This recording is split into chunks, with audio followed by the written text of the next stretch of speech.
تو وہ کیلریز جس میں وہ کھانے جن میں کیلریز کم ہیں، تو وہ میں بتا دوں کہ جتنی سبزیاں ہیں، دالیں ہیں، مرغی مچھلی ہے، تو یہ ہمارے ڈائٹ میں شامل ہونا چاہیے۔ چپاتی جو ہمارے گھر میں پکتی ہے وہ لو کیلری ہے، لیکن اگر ہم پراٹھے لیں یا وہ نان وغیرہ ہوتے ہیں، ڈبل روٹی ہیں، ان میں ہائی کیلریز ہوتی ہیں، تو اس سے اجتناب کرنا چاہیے۔ پھر اس کے بعد جب ڈائٹ کو ہم نے اپنے وہ کر لیا تو اگلا آتا ہے کہ ہم چلنا ہمارا کتنا، ورزش کتنا ہے، سیڈنٹری لائف سٹائل سے ہم کیسے بچتے ہیں۔ تو اس میں ہم یہ کہتے ہیں کہ 20 منٹ صبح 20 منٹ شام کو جو آپ برسک واکنگ کریں۔ برسک کا مطلب ہو گیا تھا ہم تیز چلیں۔ اب آرام سے باتیں کرتے ہوئے چلے جائیں گے دوستوں کے ساتھ تو اس کا اتنا فائدہ نہیں ہوگا جتنا 20 منٹ آپ باقاعدگی سے ٹائم نکال کر کے۔ اب اکثر خواتین اور مرد اور حضرات مجھے کہتے ہیں کہ ہم سارا دن تو کام کرتے ہیں۔ آپ جو کام کرتے ہیں وہ اپنے کام کے لیے کرتے ہیں، مجھے آپ کو چلانا ہے اپنی جان کے لیے۔ تو اگر آپ اپنی جان کے لیے اگر الگ سے اس کے لیے ٹائم نکالیں گے تو وہ زیادہ فائدہ مند ہوگا۔ ہمارے پاس ٹائم نہیں، اگلا سوال یہ آتا ہے ٹائم جو ہے وہ میں آپ کو بتا دیتا ہوں۔ سب سے بڑا ہمارے مذہب نے ہمارے لیے ٹائم نکال کے دیا ہے کہ مجھ پر، آپ پر، سب پر نماز فرض ہے۔ 5 وقت کی مجھے نماز پڑھنی ہے۔ اگر 5 وقت کی نماز پڑھتا ہوں تو اس کو اگر میں لے لوں کہ یہ ایک میری ایکسرسائز کا بھی حصہ ہے، حالانکہ مجھے کہنا نہیں چاہیے نماز نماز ہے، لیکن میں سمجھانے کے لیے بتا رہا ہوں کہ ہماری وہ بھی ایکسرسائز میں شامل ہے۔ اب اگر میں صبح فجر کی نماز مسجد میں جا کے پڑھتا ہوں تو ہمارا اچھا خاصا چلنا ہو جاتا ہے اس میں۔ پھر میں یہ کہتا ہوں کہ بھائی آپ یہ کہتے ہیں کہ بعد میں ہمیں وقت نہیں ملتا، میں یہ کہتا ہوں کہ مسجد میں، ہر مسجد میں ایک صحن ہوتا ہے، آپ اس صحن میں ہاتھ میں تسبیح لے لیں، 15-20 منٹ جو ہے نا اللہ کی تسبیحات کرتا رہیں، ذکر اذکار کرتے رہیں۔ قرآن شریف آپ نے پڑھا ہے، چھوٹا سا سپارہ لے کے آپ چلتے چلتے سپارہ پڑھ لیں، وہ آپ کی جو واک ہوگی تو آپ کی اشراق تک ہو جائے گی۔ اشراق 35 سے 40 منٹ میں اشراق ہو جاتی ہے۔ تو میرا ماننا یہ ہے کہ اگر میں نے اشراق پڑھ لی تو میں نے فجر کی نماز بھی پڑھ لی، میں نے اشراق بھی پڑھ لی، میری واکنگ بھی ہو گئی، میرا چلنا بھی ہو گیا، اور اشراق کی نماز جس نے پڑھ لی تو شریعت یہ کہتی ہے، حدیث یہ کہتی ہے کہ آپ نے ایک مقبول عمرے کا ثواب حاصل کر لیا۔ تو اس سے اچھی بڑی بات کیا ہوگی کہ میں آپ کو پارک میں دوڑاؤں؟ کیوں نہ مسجد میں آپ چلیں، کیوں نہ اللہ کا ذکر کر کے چلیں؟ تو آپ کا جو آنے والا دن ہے وہ بہت خوش و خرم گزرے گا۔ اس کے بعد اگر آپ لفٹ کا استعمال زیادہ کرتے ہیں تو میری آپ سے گزارش ہوگی کہ اپنے لفٹ کے معاملات کو کم سے کم کر دیں۔ اسی طرح سے دوپہر کے کھانے میں جو ہے نا اپنا احتیاط رکھیں۔ رات کے کھانے میں، اب یہ کھانوں کا بھی جو ہے نا میں بیچ میں اس کو ایڈ کر دوں کہ ایک اس کا بڑا بہترین جملہ ہے کہ ہمارا ناشتہ جو ہے وہ بادشاہوں والا ہونا چاہیے۔ دوپہر کا کھانا ہمارا وزیروں والا، رات کا کھانا جو ہے ہمارا فقیروں والا ہونا چاہیے۔ لیکن آپ دیکھ لیں کہ ہمارا لائف اسٹائل یہ کہ ہمارا رات کا کھانا جو ہے نا وہ بادشاہوں والا ہوتا ہے، اور صبح جو ناشتہ جو ہمیں کر کے جانا ہے وہ ایک چائے کا پیالہ پی کے ہم نکل جاتے ہیں۔ ایسا نہیں ہونا چاہیے۔ جو رولز ریگولیشن طے ہیں اور دنیا میں یہ رائج ہے اس کو ضرور اپنائیں، تو کھانے پینے کے معاملات سے لے کر کے بہت ساری چیزیں ہماری اسٹریم لائن ہو جائیں گی۔ تو پہلا ڈائٹ کنٹرول آ گیا، دوسری ایکسرسائز ہوگی، اس کا طریقہ میں نے بتا دیا۔ تیسرا جو آتا ہے وہ آتا ہے کہ ڈپریشن، غصہ، تفکرات۔ حتی الامکان کوشش کریں کہ ایسی چیزوں سے اجتناب کریں جو بہت زیادہ آپ پر برڈن ڈالتی ہو ذہنی طور پر۔ اور اکثر ہم نے یہ دیکھا ہے کہ اکثر لوگ جو ہے نا وہ ڈپریشن کے یا تفکرات کے معاملے میں ایک جملہ میں کہتا ہوں، آ بیل مجھے مار، خام و خواہ میں جو ہے نا ٹی وی چینل سے لے کر، اینکر سے لے کر کے اپنے آپ کو پریشان کرتے ہیں۔ تو اس کو کم سے کم آپ کر دیں۔ تیسری اور چوتھی اہم چیز جو ہے وہ یہ ہے کہ اب وہ آ جاتی ہے ڈائٹ کے بعد، ورزش کے بعد وہ آتی ہے دوائیں۔ دوائیوں کا جو لیول ہے وہ آخر میں آتا ہے۔ اب ہم کیا سمجھتے ہیں کہ بس ہم گولی کھا لیں اور جو ہے شوگر ہماری کنٹرول ہو جائے، ایسا ہوتا نہیں ہے۔ اسٹیپ وائز چلتے ہیں تو پھر ساری چیزیں آتے ہیں۔ اکثر لوگ کیا کرتے ہیں کہ وہ صرف دوائیوں پر ڈیپینڈ کرتے ہیں ورزش کے معاملات میں، کھانے پینے کے معاملات میں۔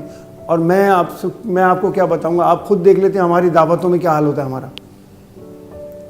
ایسا لگتا ہے کہ وہ پورے ہفتے کا کھانا ہم نے آج ہی کھا لینا ہے، اس کے بعد ہمیں ملے گا نہیں، اور اس میں کسی قسم کا بھی کنٹرول نہیں ہوتا۔ تو یہاں یہ بھی کہتا چلوں کہ ہم ایک ہفتہ جو ہے وہ کیا کہنا چاہیے اس کو پرہیز کرتے ہیں، اور سیٹرڈے یا سنڈے کی رات کو اس کا پورا حساب کتاب برابر کر دیتے ہیں۔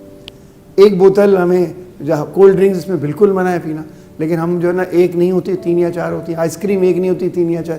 یہ ساری جو ہے ہائی کیلوری ڈائٹس ہیں، اور اس کے بعد وہ رات بھر سو بھی نہیں پاتے۔ آپ یہ مشاہدے میں اس میں کیا، تو اس وجہ سے صرف دوائیوں گولیوں پر انحصار نہیں کرنا چاہیے، اور اگر آپ کرتے ہیں تو پھر باقاعدگی سے دوا بھی استعمال کریں۔ اگر اس سے کنٹرول نہیں ہے تو پھر ہمارے پاس انسولن ہے, ہم اس کو بھی استعمال کرتے ہیں.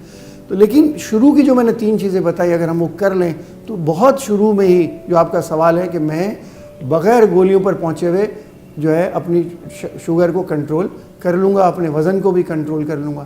اور اگر اس طرح سے چلے تو میرا خیال ہے کہ بہت سارے لوگ جو ہے نا وہ شوگر کے معاملات سے بچ جائیں گے. پھر میں یہ عرض کرتا چلوں کہ میری اپنی پریکٹس جو ہے کراچی میں جمال نور ہاسپٹل ہے, دوراجی رنگون والا ہال کے پاس. یہ 100 بیڈڈ ہاسپٹل ہے, میں اس کا میڈیکل ڈائریکٹر ہوں اور شام میں میری پریکٹس ہے 4 to 9. marham.pk کی ویب سائٹ سے مجھ سے آپ رابطہ قائم کر سکتے ہیں. جمال نور ہاسپٹل میں میری سٹنگ ہے 5 to 9. بہت شکریہ, بہت شکریہ.